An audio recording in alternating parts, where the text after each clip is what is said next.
Bonjour, voici la vidéo 3.10 sur les écritures fractionnaires. Il s'agit là uniquement de rappels sur ce qui avait été vu en quatrième.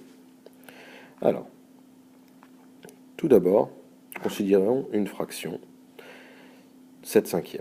Je vous rappelle que le nombre situé au-dessus de la barre de fraction s'appelle le numérateur et le nombre situé en bas de la fraction s'appelle le dénominateur. Alors, 7/4 est une fraction, 9 sur moins 3, ce qui ferait moins 9/3, est une fraction. 7,2 sur 5 n'est pas une fraction, car le numérateur est un nombre décimal. Nous dirons que 7,2 sur 5 est un nombre en écriture fractionnaire. Alors, revenons sur la comparaison de fractions. Si nous voulons comparer 7/12 et 9/12, comme les dénominateurs sont identiques, la plus grande fraction est celle qui a le plus grand numérateur. Ici, 9/12. En effet, si un gâteau est coupé en 12 parts, on en a mangé plus lorsque on en a mangé 9 par rapport à 7. Comparons maintenant les deux fractions suivantes, où ce sont les numérateurs qui sont égaux et les dénominateurs qui sont différents. Alors, la plus grande fraction est celle qui a le dénominateur le plus petit. En effet, si nous avons faim, il vaut mieux manger 7 parts d'un gâteau coupé en 12 que 7 parts d'un gâteau coupé en 13. Revenons sur la notion de simplification de fraction, ou de nombre en écriture fractionnaire. Je vous rappelle qu'on ne change pas une fraction si on multiplie ou si on divise le numérateur et le dénominateur par le même nombre. Ainsi, si on considère la fraction 1/4, on peut multiplier le numérateur et le dénominateur par 5 par exemple. 5 fois 1 faisant 5, 4 fois 5 faisant 20, on obtient 5/20. De même, si on considère 9/12, on peut simplifier cette fraction. Alors, soit en divisant le numérateur et le dénominateur par 3 ici, puisque 9 divisé par 3 nous donnera 3, et 12 divisé par 3 nous donne 4. Néanmoins, la manière de simplifier une fraction est souvent présentée d'une autre manière. On cherche quelle multiplication a pour résultat 9, c'est-à-dire ici 3 fois 3. Et quelle multiplication a pour résultat 12, 3 fois 4. On peut alors simplifier par 3, ce qui nous donne 3/4. Lorsqu'une fraction est simplifiée au maximum, on dit qu'elle est irréductible, c'est-à-dire qu'on ne peut la réduire. Considérons le nombre 5. 5, c'est comme si nous avions 5 divisé par 1, qui pourrait par exemple être transformé en 15/3 si on multiplie numérateur et dénominateur par 3. Revenons maintenant sur l'addition de fractions. Pour ajouter deux fractions, il faut qu'elles soient au même dénominateur.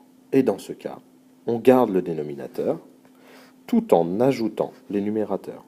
5/4 plus 3/4 nous donne 5 plus 3 égale 8/4.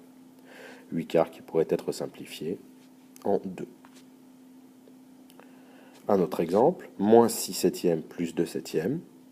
Le dénominateur est le même. Nous faisons donc moins 6 plus 2 en gardant le dénominateur 7, ce qui nous donne moins 4/7. Je ne reviendrai donc pas sur la soustraction qui revient juste à ajouter un nombre négatif. Par contre, si on a une addition ou une soustraction avec des dénominateurs différents, nous allons devoir mettre les deux fractions au même dénominateur. Pour ce faire, nous allons chercher un nombre qui soit dans la table et de 3 et de 7. Ici, il va s'agir de 21.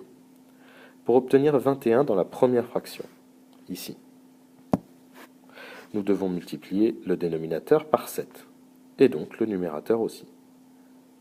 Par contre, pour obtenir 21 dans la seconde fraction, nous devons multiplier le numérateur et le dénominateur par 3.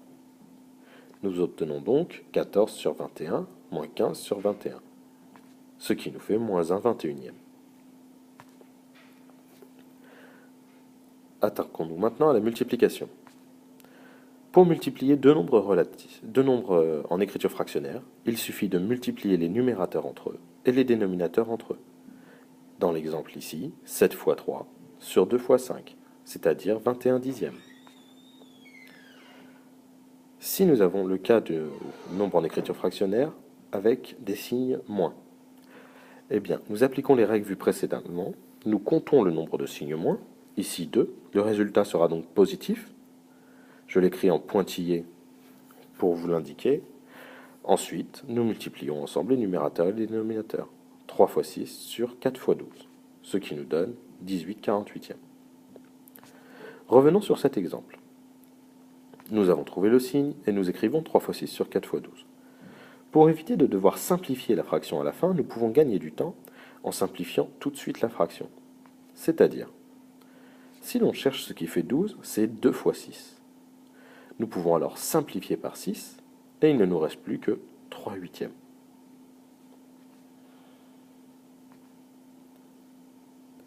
Rappelons maintenant ce qu'est l'inverse d'un nombre relatif ou l'inverse d'une fraction. L'inverse de 3/4 signifie inverser numérateur et dénominateur. Nous obtenons donc 4/3. L'inverse de 6, comme 6 correspond à 6 sur 1, sera donc 1/6. Penchons-nous maintenant sur la division de nombres relatifs, de nombres en écriture fractionnaire, Il faut absolument retenir que diviser par un nombre, c'est multiplier par son inverse. Ainsi, si nous posons une division sous cette forme, la division principale est toujours située à hauteur du signe égal, celle que j'ai marquée en jaune ici. Nous avons 3/4 qui est divisé par 7/6.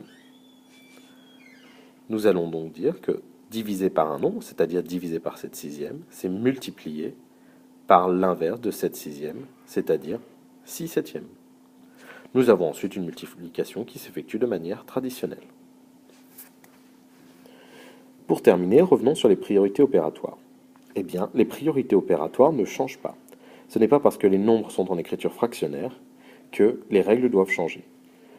Ce seront donc les mêmes règles que dans le cadre du chapitre sur les nombres relatifs qui s'appliquent.